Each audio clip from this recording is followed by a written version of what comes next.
Hi friends! Thanks for tuning in.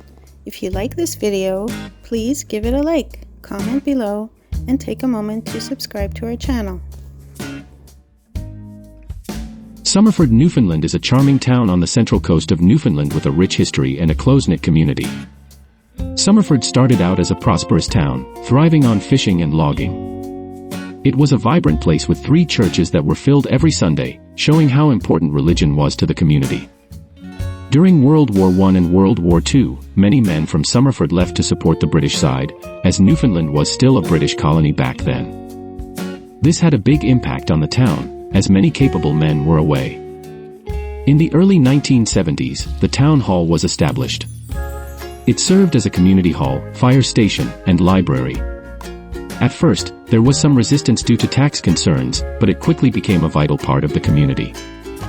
The local government includes a mayor, deputy mayor, and councillors. Healthcare has always been important in Summerford. In the 1960s, a clinic/house was built, and later, a full clinic was constructed to meet the needs of the growing population. Students here attend New World Island Academy, a K-12 school located along Route 340. Summerford's history reflects its strong ties to natural resources, religious life, and community development. Thank you for joining us in discovering the beauty and history of this charming town.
Thanks for watching!